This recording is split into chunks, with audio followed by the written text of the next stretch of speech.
Now we're going to welcome to the stage Melbourne United, who had a historic start to the season, hit a little bit of a flat spot, but still found themselves in the postseason, finishing the regular season with a big throwdown win over the Southeast Melbourne Phoenix. Please welcome to the stage Dean Vickerman and Chris Goulding.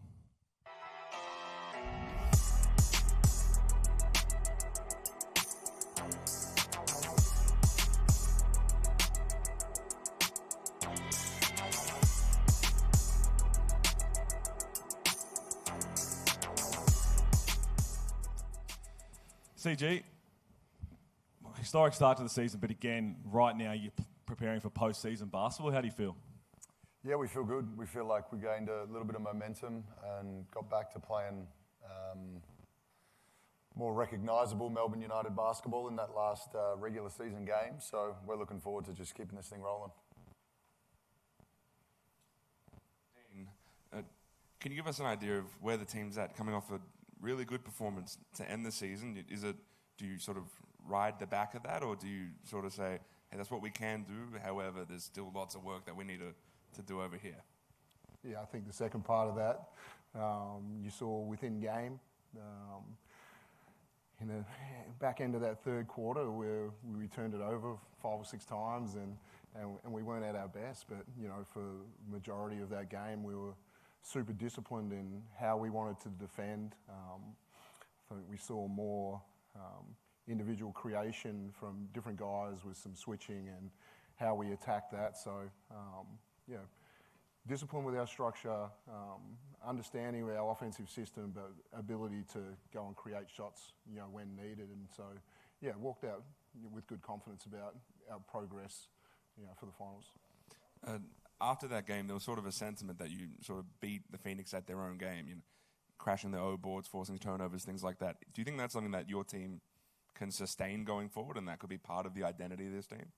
Yeah, we really wanted that to be something we improved on from last year, and spent a lot of time with our rebounding, different techniques about.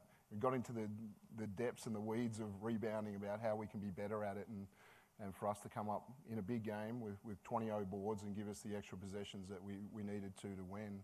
I want it to be an identity of this group that we're not giving up second shots, and we're really finding extra possessions with those. And I think Jesse Edwards has been amazing, but we're seeing other guys come in, Dash Daniels finding ways to the O glass, and a good contribution from a lot of people.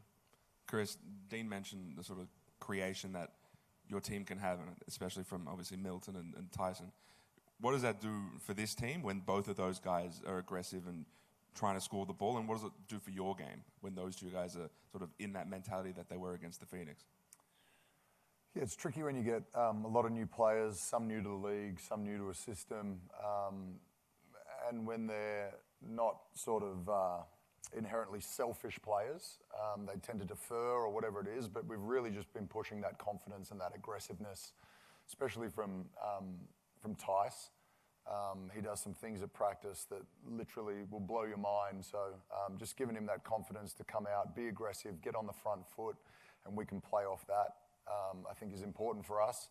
And Milt's Milt. He's a offensive bucket getter and ready to shine at this time of year. So we're a group that needs everyone to be playing well, and a lot of the parts of the year guys haven't been playing well and some have been playing great, and you mix and match that. So we're hoping that at this part of the year we can all get on a little groove and show the team we can be. The last 2 seasons you guys got the big break and then could prepare for a semis. What's different about having to prepare for a one-off game and then another one-off game? Yeah, for quite some time now we've been preaching desperation and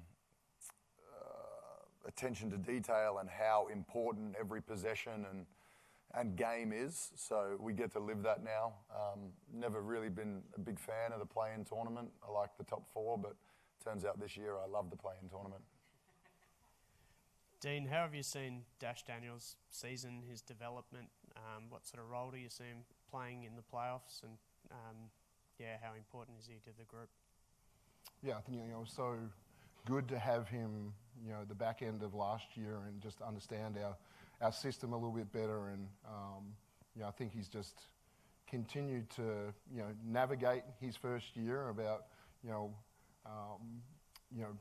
maybe where he thought he had different advantages, how good was his defense going to be, and but I think he's at a point right now where slotted into this starting role with Milton, electing to say, hey, I think I can contribute more coming off the bench, and so as our defensive stopper in the starting group, and now pushing him a little bit more on the offensive side, get out and rebound and push it and get your feet in the paint, tack offensive glass, be a great cutter, shoot your open shot. And so I think we've seen little moments of that in the last few games, but we're going to back him in. He played 16 minutes the other night, and really trust what he can get done defensively. There's still some areas improvement. Garden Sobes the other day, big assignment, and to stay with a guy like that, and he learned some things from that game, and he'll just keep getting better. How well is he setting himself up for taking that next step to the big league next year? Yeah, we hope that guys that come through our program, that there's a foundation that's really strong, helping to move forward, and we've obviously seen that with Luke Travis and Ariel Huckporty and even Joel Foxwell, going to college. And so, hopefully, there's just a real solid grounding about being a pro, and what he learns from CG and others every day of just about going about your job. And you just feel like there's something that's going to shine for him in this playoff series. One for both of you. How do you see Tassie as an opponent? Like Scott Roth's talking about taking a free swing. They've got so many injuries at the moment. How dangerous are they? Yeah, great respect for their program, and anytime there's injuries or whatever, Scotty and their staff do a great job of seeing Nick Marshall rise up right now, seeing Majuk Deng drop a 30-piece the other night.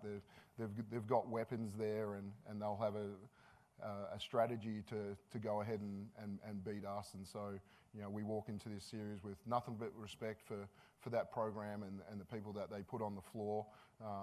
Obviously with Magne, had one of his most amazing games against us this year, and thought we had good opportunities, created great advantages, but his rim protection was pretty elite. And so can we really take advantage of the way Jesse Edwards is playing right now, and really use that size advantage?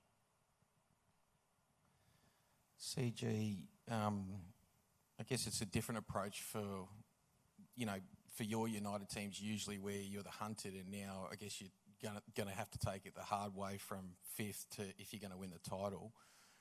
Does it feel different? Does it feel like there's a bit of pressure off? Like how are you sort of approaching it, given that, hey, you're not one, you're not two, you're fifth, and you've got to go the long route, and probably there's people out there that have already written United off? Yeah, how do we approach it? Well, the reality is we're in elimination games from the jump. And oftentimes throughout the last couple of years, it's taken for us to get down a little bit, or for the chips to turn, to really get those competitive juices going and put it all on the line. So it's not the way I'd like it to be, but I'm hopeful that the desperation that's needed, and the reality of it could be our last game, is going to be a real positive for us and the personnel that we have.